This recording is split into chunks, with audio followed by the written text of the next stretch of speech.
good afternoon. Can everyone hear me? Oops. Having some technical difficulties on our end. We have Chris Stone joining us today, as you know by the invitation, yet there's some technical difficulties on him being able to join. So we're hoping to get him. He may be after Ben, so we might be switching internal orders. So apologize for the delay and hopefully the ship will right itself. So my name is Chris Everett, Chesapeake Bay Foundation. Thank you all so much for being here and particularly for your patience. I know many of you have put your name and organization in the chat, so great to see the breadth and depth of the folks that are here. And we'll make sure we'll get Chris part of the program some way or other. So you'll get his good information. It just might be different than how we initially planned. This webinar is being recorded, so just take note of that. This webinar series, is sponsored by Chesapeake Bay Foundation, Coastal Virginia Adaptation and Resilience Coalition, ODU's Institute for Coastal Adaptation and Resilience, 3 partners committed to advancing sustainable, community-driven solutions for our region. Today's session is the first in a 3-part series this winter and spring, focused on technical knowledge for green infrastructure, followed also by a similar program we had last fall. So thanks for joining if you're a repeat customer. As you know, we are experiencing climate change with warming atmosphere. It holds more moisture, driving even heavier rainfall. It's leading to more frequent and intense downpours that increase flooding across many communities. At the same time, precipitation patterns are shifting. Some areas are getting wetter while others are growing drier, yet still experiencing extreme rain events. Warmer oceans and air masses also intensify storms, producing large volumes of rain in short periods. Together, these changes compound local challenges, especially in coastal areas, like ours, by stressing stormwater systems, worsening flooding, and shaping how communities must plan for the future. This is a critical issue for our region, and we applaud you for taking the time to hear from these 1, maybe 2 experts, fingers crossed, about the changes we're seeing in the potential adaptation measures. We will have time for questions and answers at the end. You're going to put that in the Q&A, not the chat section, so just note that. Now I will turn it over to Carol Constein, Director of Applied Projects for Institute for Coastal Adaptation and Resilience with ODU and COVA A&R, to introduce Ben. Hi, everyone. I'm really excited about our speakers today because they are leaders in the adaptation and resilience space. When we think about current building and infrastructure codes and standards, we know that they are predominantly based on historical climate data that may be over 20 years old. And buildings and infrastructure, depending on the type, can be designed to last 50 years or longer. So infrastructure that is being built now does not consider today's or future climate in many localities. So it's really important that we think about this because, as Christy mentioned, we are experiencing the impacts of climate change on a fairly frequently basis. So both of our speakers, hopefully Krista will get on with us, are trying to change that in our region and in the Commonwealth. We know that for every $1 invested in disaster preparedness, we save $13 in future losses. So while changing codes and standards may increase the cost of construction, in the long run, it's going to save us money over our futures. So we know that the investments from these storms and climate change cause disruptions. They affect our lives and our livelihood. So we need to be preparing now for our changing climate. So our first speaker is Ben McFarlane. He's the Chief Resilience Officer for the Hampton Roads Planning District Commission, the regional planning organization for Southeastern Virginia. Mr. McFarlane has been with our PDC for over 17 years, working primarily on the Commission's coastal resources management efforts, coastal zone management, and military locality coordination. He received a BA in economics and a master's of urban and environmental planning from the University of Virginia. He's a member of the American Institute of Certified Planners and a certified floodplain manager. Ben, we're happy to have you with us today. Thank you. Thank you, Carol, for the introduction, and Christy for having me here today to talk about the work that we're doing at the PDC in terms of developing our resilient design guidelines. I'm going to go ahead, I'll share my screen, and then we'll go ahead and get started. So I'm really happy to be here today to talk about the work that we're doing and some of the current efforts that are underway regionally and also at the state, working towards developing some guidelines and rules and regulations that help us better design for the future that we think we're going to be seeing when it comes to water management in our region. So today I'm going to be focusing on our design guidelines work that was recently finished here at the PDC, at least the first version. And then also, dovetail with some of the stuff that Chris is going to be talking about later this afternoon. So again, I'm the Chief Resilience Officer for the Hampton Roads Planning District Commission. We are the regional planning agency for Southeastern Virginia. I saw a number of familiar names in the chat, but for those of you who aren't aware of who we are, we're one of 21 state-enabled but locally created planning agencies across the Commonwealth with the charge to really focus on those issues of regional concern. And those regional concerns are identified by our locality members. So for us here in Hampton Roads, we represent 17 member jurisdictions across the Middle Peninsula, Peninsula and South Side of Hampton Roads. About 1.8 million people that live here across the region. Our primary, our stated mission really is to have our commission, which is comprised of local appointed and elected officials. But at the day-to-day level, a lot of what we do is working with the staff from each of our localities to help them do better work at the local level by convening regional groups, by working on products that leverage the resources that we have here at the PDC on different topics and at different focus areas. And for me, I'm part of the Water Resource Department at the PDC, but we also have within that department a coastal resiliency program. And that program really is comprised of 4 different kind of groups of folks that all weigh in on how we build out our work program. And at the top of that is our board. That's comprised of elected and appointed officials, and they're the ones that kind of oversee our entire work program. And without that leadership, that guidance, that focus, really, a lot of the work that we do at the PDC at the staff level just wouldn't come to happen. So, they play a critical role in really driving what we do and setting our priorities. Over the years, we've also had from that board a resilience subcommittee that has been, certain elected officials from particularly interested communities or affected communities that have really weighed in on issues directly related to resilience, to floodplain management, really with a focus on legislation at the state level, but also weighing in on some of the other priorities that we have more at the technical level as well when it comes to the work that the staff does. Really, a key part of what we do is work with our Coastal Resiliency Committee. That group is comprised of local staff representatives from each of our member jurisdictions, but other stakeholders, residents, members of the community that are interested in the work. Those meetings are all open to the public, but that group really is the heart of what we do. The work that we do, the technical work that we do within the agency, all goes through review and coordination with our committees. And the work that I'm going to be talking about today would not have been possible without the input and the support of that committee. So we really appreciate, and for those of you that are on the call that are part of that group, we really appreciate your work and your feedback on the products that I'm going to be talking about today. And then at the staff level, we do have a certain number of staff here at the PDC that do the work that I'm going to be talking about that really focus on a number of different areas, but produce the products that our committees request, that we go after grants, we go after other support.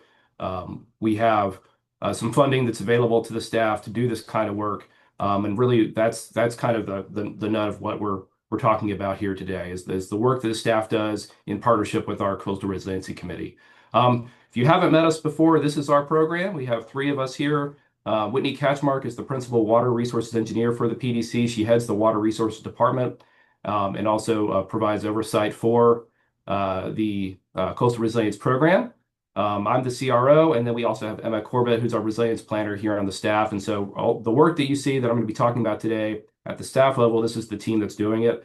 We do have work closely with the rest of the water resource department and also with other departments, as well as the Hampton Roads Transportation Planning Organization, to really leverage the work that we do to make sure that what we're doing can be integrated into those other programs, and also to take advantage of the skills and knowledge that those other program areas have to make sure that the work that we're doing is one, the best that it can be, but also that it's more applicable to the other issue areas that we work on as well, whether that's housing, economic development, stormwater management.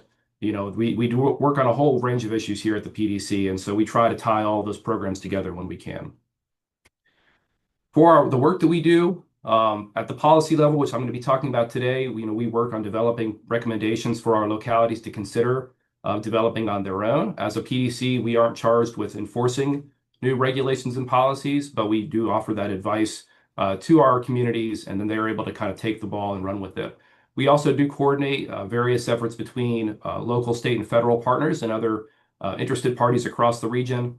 Just an example there, some of the joint land use studies that have been done with the military. The PDC plays a role in managing those projects. We have a very robust flood insurance and risk outreach effort called getfloodfluent.org that our program oversees and works with contractors and with other folks on staff to really to kind of convey that message across the region. And then we do have a few projects that we implement, and one of them ones right now that we're really excited about. We're installing a number of roadway flooding sensors. So that's just an example of the type of work that we can do regionally through our coastal resilience program. So, we're all here on a call about design guidelines for a wetter Virginia. And I think, so for us here in Hampton Roads, images like this are no longer, they're not a surprise. Unfortunately, these are things that we have to deal with, whether it's through sunny day flooding or we just have high tides, rainfall events that come in and drop a lot of rain and don't drain very fast, or major storm events. That flooding in Hampton Roads is a reality. And so figuring out ways to deal with it is something that I think over the years we've become more and more accustomed to having this discussion about, dealing with the current reality, but also thinking about what it means for our future. We think about observations of sea level rise that since we started tracking, really started paying attention to sea level rise here in Hampton Roads, that it's already risen significantly. This is a chart here from the Virginia Institute of Marine Science, their sea level rise report card for Norfolk, just showing that there's been a marked acceleration in the rate of sea level rise here. It's no longer just a linear trend. So it's getting worse over time. And what that means for flooding is that our days or our hours of flooding that we're going to see here in Hampton Roads are going to increase significantly over the coming decades. Whereas early in the 20th century, flooding was a very rare occurrence tied to storm events. Today, we're already seeing fairly frequent flooding just a result of higher high tides. But that it won't take as high a high tide to result in flooding on some of our streets and in some of our neighborhoods as sea level continues to rise. And so for us, as Carol mentioned in her opening remarks, our standards, our building standards for planning, for engineering, for stormwater management that are tied to our state regulations, those are all based on historic observations that we're now discovering or more frequently figuring out that they are out of date, that they're based on past data, and the past or the present no longer looks like the past. And now we have a much better idea that the future is going to look even worse than the conditions that we built our communities for us here in Hampton Roads over the last 400 years. And so for us, looking towards the future, making our communities resilient to this greater frequency of flooding, to having more water in places that we don't want it to be, really requires that we build our communities, that we go back in and retrofit our communities for a changing environment that will include more risk and considerably more uncertainty over what the conditions will be or that we will be facing over the years. And so, for us, one of the key steps that we undertook in developing our regional design guidelines was to recognize that we have a changing environment. We have sea level rise curves. These are things that we've been looking at for a number of years now, but the data is only becoming more and more clear that when we look at sea level rise, when we look at precipitation, that the change is there, that we are seeing real changes in our environment, in our climate, and that those changes are accelerating. So one of the things that we're doing in response at the PDC is we're trying to invest in better information. And this is really key for localities, for regional organizations, for utilities, for state agencies, for others, that having good quality data and information is critical to making sure that the decision-making process is well informed. And so just a few of the efforts that we've undertaken here at the PDC, I already mentioned that we're installing roadway flooding sensors across the region. It's a relatively small investment. We're putting in place about 45 to 50 sensors over the next several months that will add to the number of sensors that are already in place across the region that will provide better information to people about where flooding is happening on roads and when. But in addition to that, we're also in the process of acquiring new elevation data through LiDAR. I'm actually happy to report that we just took delivery of that product for the eastern half of the region earlier this week. So for localities that are in those areas on that map on the upper left corner there, you'll be getting an email from me soon about how to get a hold of that data. But then also looking at how we can improve our floodplain mapping as well. So many of the products that we have are solely focused on storm surge, or they might just be looking at riverine flooding. But we're trying to get a better understanding of compound flooding, about how rainfall and riverine discharge and tidal conditions and storm surge all interact to really show where the risk of flooding is across all the different sources of flooding that we might experience here in Hampton roads. And then what we're trying to do is take all that information, the policy support or the political support that we've had from our board members, to develop these regional resilient design guidelines for our region that allow us, or allow our communities, to both better design for today's conditions, which are already different than the standards that we have based on the different products that are currently referenced in code, but also to better design for tomorrow's conditions as well. And so this will allow us to take into account both the increased the observations that we've already seen, but also the different scenarios that we were able to model for different types of climate change when it comes to water, to allow us to come up with levels of standard or protection that will keep the risk that we have when we're dealing with this infrastructure to the standard that we've become accustomed to. One of the things when we're trying to convey about how why it's important for us to update our standards is that people have expectations for how our infrastructure will function. And when the underlying statistics that kind of create those standards, when those are no longer applicable, the communication, people start to expect things that aren't going to happen. And that can result in increasing risk, because people they make decisions based on the risk that they understand they have, and not necessarily the risk that they currently have based on the changes that we're seeing. And so by putting together these guidelines, by putting together the other products that we're working on at the PDC, we can provide better information to residents, designers, and decision makers that will then allow them to make better decisions at the individual and community level for the types of projects that will not just be around for the current time period, but also into the future.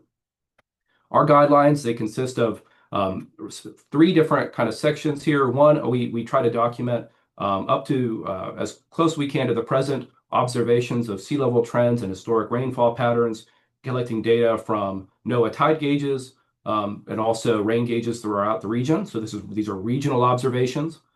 We then use those observations along with different products that we have available to us to come up with climate projections for sea level rise and future rainfall, and then use that information to develop what we call applications for how you might adjust different policies to account for those future conditions. Those are tailwater elevations, increased rainfall, joint storm pairs, and then assessments of project criticality and lifespan. I'm going to talk about each of those a little bit here in a moment. So back in 2018, our board actually adopted regional sea level rise scenarios. At the time, we were using some NOAA products from about 10 years ago. The idea behind these scenarios and why they might be different from some of the other products you may have seen is that at the time, we did not feel confident that picking any one scenario or one curve would be appropriate for the type of work that our communities would be using these scenarios for. And so working with our committee, we reviewed the different NOAA sea level rise curves that were in effect at the moment, and came up with these rough kind of planning timelines and scenarios that would allow us to account for sea level rise while not harnessing or not tying ourselves to a specific curve, because there's no specific selection of which curve might be most appropriate for which type of decision. So we picked, and we've reviewed these since then as well, and feel that they're still relevant for the time being, that we haven't seen any significant changes in the scenarios to justify changing these curves or these scenarios. But those are 1.5 feet of sea level rise by 2050, 3 feet by 2080, and 4.5 feet by the end of the century, all relative to 1992, which is the mean point, the kind of the starting point that we used, or the reference point, based on the current national tidal datum epoch. And so using those sea level rise scenarios as a starting point, and then taking into account the different observations or the projections that we made for both sea level rise, for storm surge, and for rainfall change, came up with these different applications or different policy changes that our communities could adopt as part of their local ordinances or their public facilities manuals. And so tailwater elevation. So this is just what this tailwater is the assumption of the water surface elevation at the end of the pipe. When you have something that drains to a tidal body of water, accounting for where the height of that water is critical to making sure that you are accounting for how that pipe will actually drain water from a site. And so what these tailwater elevation scenarios do is they combine different return periods along with our sea level rise scenarios, so that you can have a tailwater condition both for a current period and also for a future condition as well. And what we've done for these is we've actually done them for each of the HUC 12 watersheds across the region. So we understand that tidal conditions vary, whether you're up on the peninsula, on the south side, whether you're inside, in some of the more interior rivers, such as the Nansemond, or even in the Back Bay in Virginia Beach, that how the water moves around the region, it does vary at least a little bit depending on where you are. And so accounting for those changes is very important. Similarly, we developed projections for rainfall design storms that also are based on different return periods. We did these for each of our localities. We did some analysis that found that there wasn't a lot of variation within a locality, but there is some significant difference across our region. And so having projections for each individual locality was determined to be the most appropriate path going forward. We developed modifiers to use the current NOAA Atlas 14 product. And those multipliers were based on a combination of, it was a combination of land cover. So we looked at localities that were more or less developed, and then looked at the actual projections from the different tools that were available to us to come up with a single multiplier ranging from 10% increase to a 20% increase for each of our 17 jurisdictions. And then on top of that, we developed a recommendation. This is based on some work that was done by the city of Virginia Beach to develop combined rainfall tidal design storms, so that when someone is developing a project within an area that is vulnerable to tidal considerations, that they would take into account a different tidal system there along with a rainfall storm. So you'd have, say, the 10-year rainfall event and a 1-year tidal event, or vice versa. And those are all found within the design guidelines document. In addition to that, one of the key challenges that we have with factoring climate change into design of projects is that it really forces us to take into account project lifespan and project criticality. For a long time, we've really had basically the same rules for all of our different types of projects, the same standards. But when we are experiencing a change in climate, understanding kind of what the expected lifespan of that project is and how important it is something that's going to have to be taken into account in order to make sure that the investments we're making in infrastructure are appropriate to both the cost and the need for those projects. And that will vary quite a bit. And it's extraordinarily complex to figure that out. But we figured with these design guidelines that we can identify a starting point with the lifespan, whether that's a short lifespan or a very long one, and also with criticality to give our locality some guidance in terms of how they might consider adopting different standards for different types of projects. So, it's not just about the guidelines, but we're also turning our eye to figuring out how do we actually go about implementing those new rules. And the PDC, along with A&T, the engineering firm, and with funding from the Community Flood Preparedness Fund, we recently completed a report on suitability of stormwater best management practices in the coastal plain. the idea here was to review all those different stormwater BMPs that are commonly used throughout the coastal plain and particularly in Hampton roads, and identify where those BMPs might be vulnerable to different expected climate change impacts, and to evaluate whether or not we could adjust the design of those BMPs to account and to ameliorate those impacts so that they would be as effective now or as effective in the future as they are effective now. And there are a number of different BMPs that were evaluated in that report. I encourage you to go take a look. That QR code in the top right there would take you directly to that report. Some exciting work that we think is also picking up steam with some of our regional partners through the Chesapeake Bay program, and with others as well that we've worked on throughout the years. So in just a couple examples here, I think for us, when we talk about these guidelines, when we talk about climate change impacts, I think a lot of the concern is about whether or not it's really feasible to do anything in response to these projected impacts. And some of the work that's been done regionally over the last several years, I think, shows that there is some cause for hope.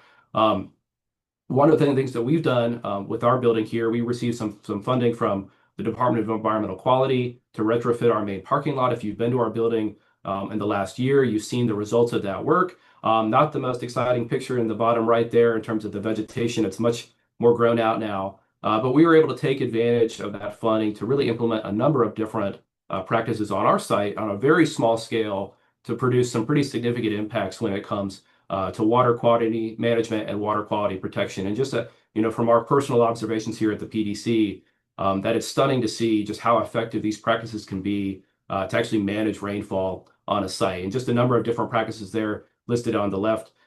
If you have more information about that, I would encourage you to put something in the chat and we can certainly follow up with you about the types of work that we've been doing. But the idea behind this project was that since we get so many people coming into our building for different meetings from across the region, that we can really demonstrate the efficiency, the effectiveness of these types of practices. And hopefully people will take some ideas from them and go back to their localities, their communities, or their businesses and think about how they could implement practices like these on small scales as well. But at the larger scale, we're also seeing a lot of really exciting work from our localities. And this is a project with the city of Virginia Beach. They're working on the Bow Creek Stormwater Park to really take advantage of some existing assets. They have an old golf course that they're repurposing into a major stormwater and flood mitigation project that's also going to provide some significant recreational and beautification amenities to the surrounding community there. And so we're really excited to see what this project is going to look like moving forward. And I think there are similar efforts underway across the region. So just going to close here with a couple thoughts. One, we've talked about overbuilding now, but if we think about the actual conditions we're going to be seeing, that what people may think about overbuilding compared to the current standards may not actually be overbuilding when we talk about comparing it to real world conditions. But also that while we recognize that adopting higher standards will be more expensive in the short run, if we keep the same standards we have today, that's just going to increase our risk over time. And either way, there is a cost. And so figuring out, how do we balance the cost of actually implementing these practices with the reduced risk that we hopefully we will see from implementation. That's the challenge that we have as practitioners and also for our policymakers to make sure that we're building communities the way that we want them to be. And so I think I saw Chris is now here. So I will go ahead. That concludes my remarks. Really excited to hear kind of questions that folks have, but I'll go ahead and I'll turn it over to Chris for his part of the talk. All right, thanks, Ben. Ben, thank you very much for sharing and highlighting the excellent work that you're doing at the HRPDC. I'm really excited that we were able to get Chris Stone back into the webinar with us. Chris is working on these same topics at the regional, state, and actually national scale. He's a retired professional engineer and the former CEO of Clark Nexon, an architecture and engineering firm. And with over 45 years of experience in planning and infrastructure design, he has been a lifelong advocate for resilient, sustainable communities, a former national president of the National Society of Professional Engineers and fellow of both the National Society of Professional Engineers and the American Society of Civil Engineers. Chris served on Virginia's Joint Subcommittee on the Coastal Flooding and the ASCE Industry Leaders Council. He's advancing work to include climate impacts into policy, design codes, and standards. His work connects engineering, policy, and leadership to help cities adapt and thrive. Chris, it's all yours. Thank you. Well, I would like to say it's working, but it says I cannot share my screen.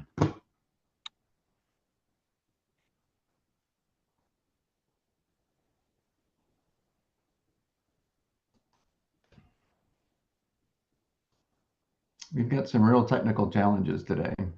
Yes, Chris, I think Kate's probably working on that right. And oh, here we go. The technology gods heard you. Nope. Chris, your presentation is being shared now. Yeah, we can see see the first slide, Chris. Okay, well, I'm not exactly sure what you're seeing, but I'll go ahead and go anyway. So thanks for having me today. I'm kind of glad this actually happened and it got reversed because I think Ben really set the stage for some of the things that I'm going to talk about. So, you know, how do we plan for a climate that's changing and moving into a hotter or a better world?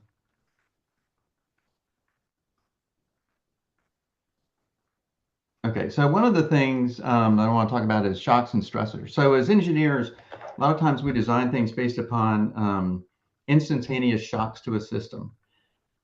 Going into the future, some of the things we need to be considering is stresses, and those stresses occur to infrastructure systems, but they're slow moving. And so when you start to overlay some of the shocks and some of the stressors, you actually get design considerations that are really much more stringent than what you would currently have today. So everybody's seen this graph. We all know that the atmosphere is heating up. Chances are by 2027, we're going to surpass the 1.5 degrees Celsius mark. But, you know, carbon dioxide continues to increase at an exponential rate. And when that happens, we're going to see temperatures do the same thing. So you've probably seen the warming stripes that Ed Hawkins has created. I think these are really pretty good because it gives you an idea about what to expect for your lifetime. So for me, for example, I'm going to be 70 this year, but my grandson is going to be one who will see the impacts, I think, of extreme weather and climate change over his lifetime. And so that's one of the reasons why I continue to really push this, because, you know, what are the things that he's going to see? We know that the emissions are adding to global temperatures, and these are important because I'm going to talk about Atlas 15 Volume 2 in a minute.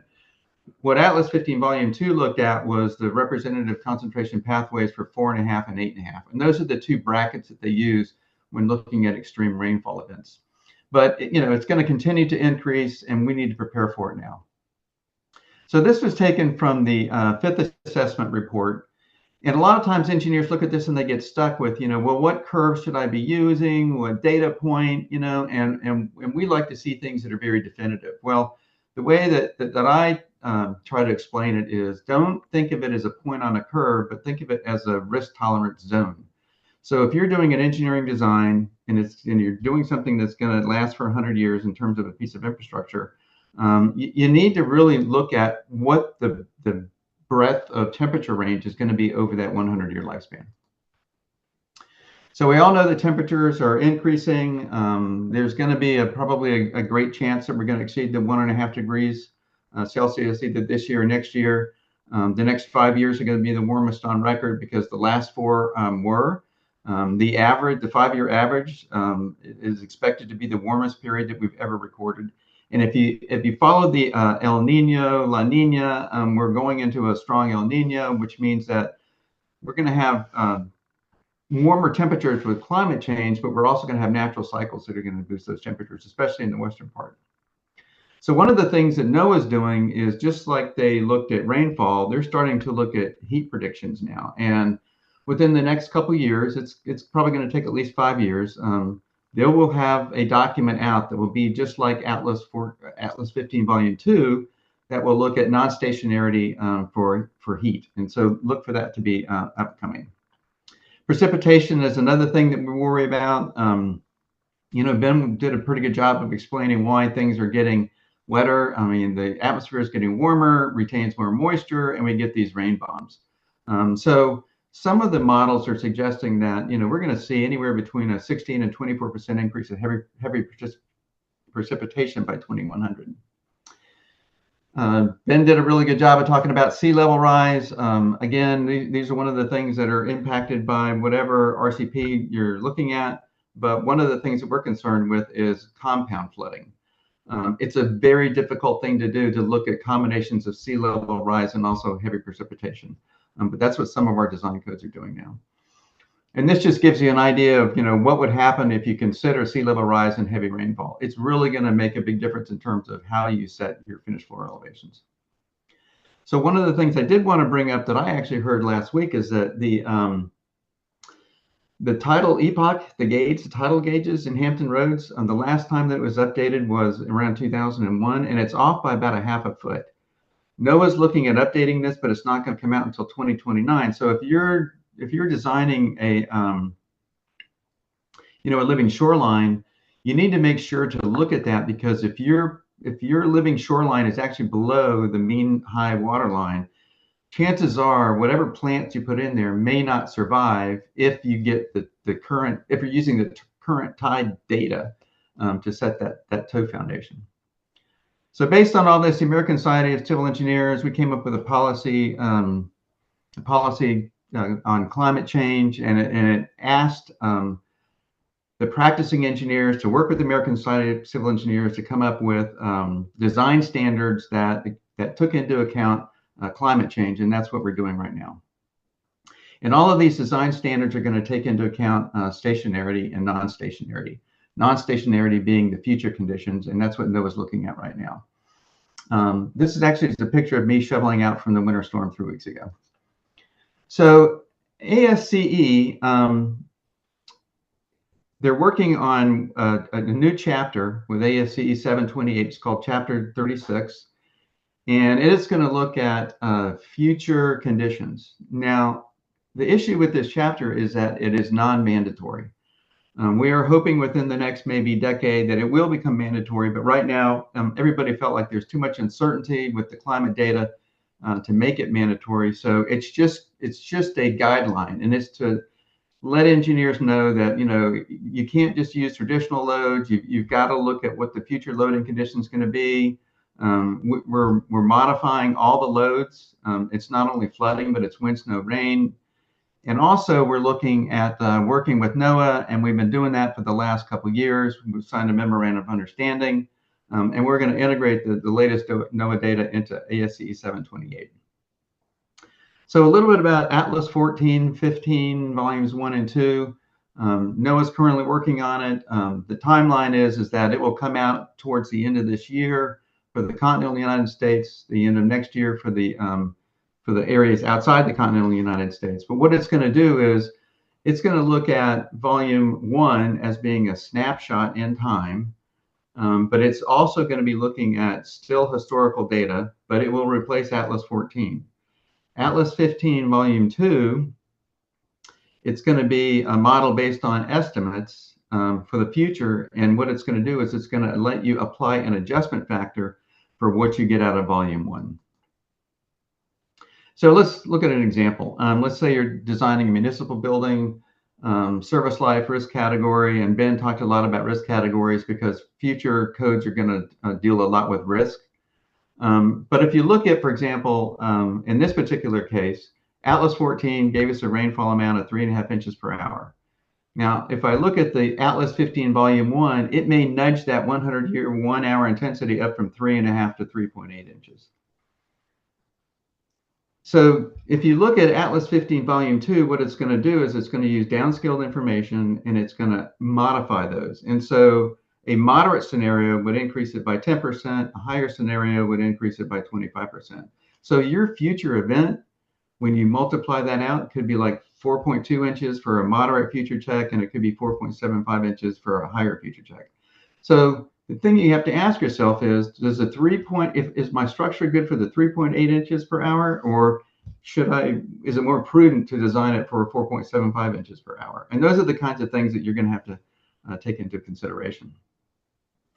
So looking at it side by side, Atlas 14 will give you one amount. Atlas 15 volume 1 will give you a slightly different amount. But Atlas 15 Volume 2 will adjust that amount, and it could be anywhere up to 10, 15, 20%. Marissa is also another thing that came up, and it does do a pretty good job of adjustments for rainfall amount.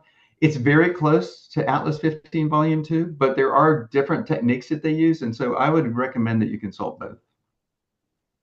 The timeline for this, well, it's going to take anywhere from 5 to 7 years to get this through the system if there's no pushback, if there's no real objection to this. If there is, then it could take as many as 8 to 12 years to get this into our codes, which I think is something that one of the things that we're concerned about is how do we as engineers design for future conditions if it's not into a code? Well, the codes are typically just the base standards. So what I did last year is I wrote a bill. It's House Bill 1356. You can go to Legislative Information Services and you can find it. But essentially what it did was it added 2 sections to the Code of Virginia. One was a precipitation design standard for state projects, transportation projects. The other was precipitation design standards using non-stationarity and climate-adjusted rainfall. Essentially, it got kicked down the road. It was heard in subcommittee. They held it over until the 2027. There was some indication that people were not convinced that this would be a good thing to do.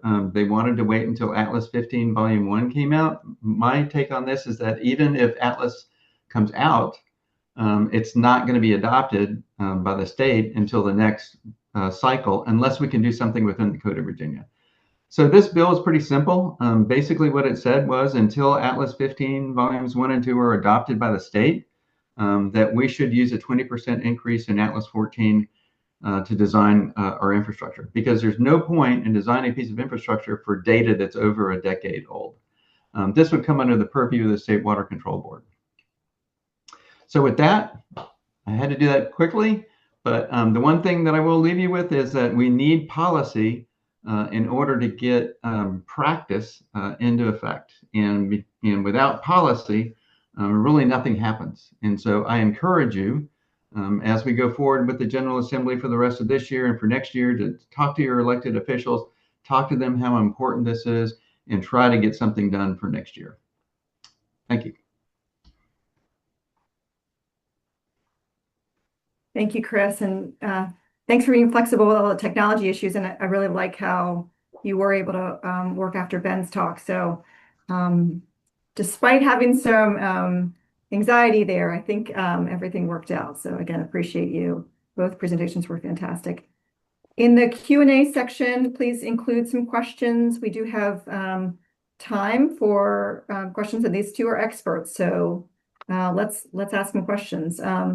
I know, Bill Fleming, you had a question regarding, I think, Chris's comment about living shorelines and tidal datum and elevations. Well, why haven't, and I'm not sure if this is for Chris, but I want to share your question that you sent us in the chat. Why haven't wide and tall, quarter-mile wide by 10 to 12 foot high riparian buffers been considered? This would include wetland plants to the water side and successional plants and trees on the drier side. This would be more habitable than hard walls. So with Bill's question, comment, don't know if anybody would like to respond. Chris Davis also made a comment as well about living shoreline, and I mentioned living shoreline designers are required to use the old tide range charts that are stated to be about half a foot off, severe restriction on achieving resiliency looking forward. So Chris, I think that's to your slide. Yeah, they are about a half a foot off, which is a concern because depending upon the plants that you pick, your plants may not last as long as you think they will because of, the difference in the tide levels. The other thing that I didn't mention, VDOT has adopted a bunch of these things, and one of the things they're looking at is the salinity levels in the Chesapeake Bay. And as the sea levels, rise, then the salinity levels are going to move inland, and that also is another thing that can disrupt living shorelines. Well, yeah, and Chris, that also has an impact on the infrastructure that VDOT's building, right? So if they're building, bridges that in certain areas they use more salt-tolerant construction materials. But to answer the question about the wide riparian barriers, for developed communities, what it boils down to is it's really expensive and you don't get the same bang for the buck as you would if you were building just a wall. And I think it's probably disappointing for a lot of people to hear. But it'd be really, really expensive and politically fraught to remove coastal structures to build such a large barrier. That being said, I think in some other communities that aren't quite as developed, where you have expansive low-lying areas, that the horizontal levee concept is something that's being explored. I don't know if they really have any that have been completed just yet, but I have seen some designs for those types of projects where they create a very wide, very kind of shallow slope barrier. That would be the kind of project that you're talking about. But for something like in Hampton Roads, I just don't know if something quite that large would be feasible at the moment.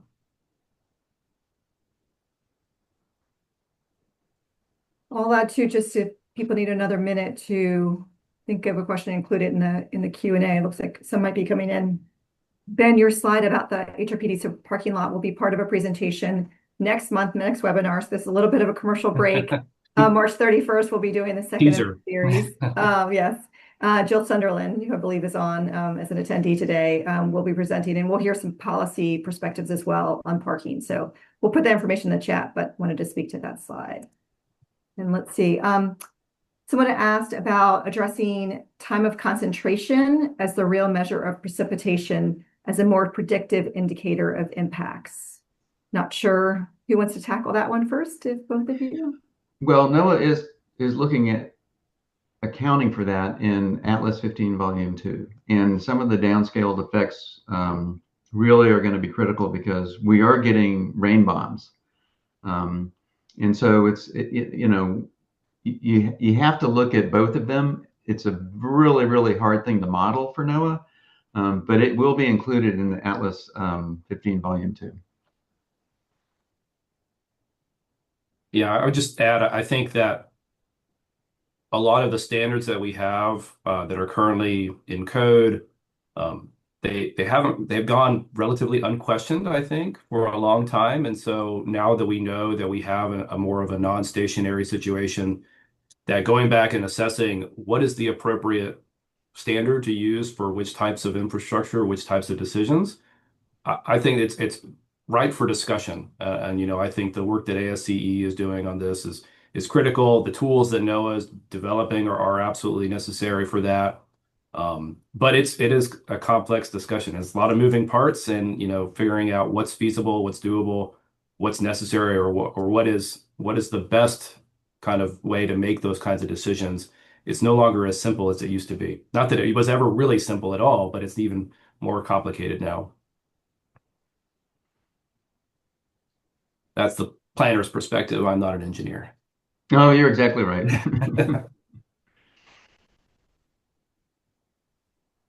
So Christy, Kevin Dubois had a question for Chris Stone, and it was, Chris, when construction is often focused on least cost alternatives, what are your thoughts on how we overcome that inertia to build in resilience for future conditions? I think, well, there's a couple things. I think we have a fiduciary responsibility to talk to our clients about what the future conditions are going to be and talk to them about what is their risk tolerance. Because if you're designing a piece of infrastructure that's going to last for 100 years and you're using current data, they're accepting a tremendous amount of risk, well into the future.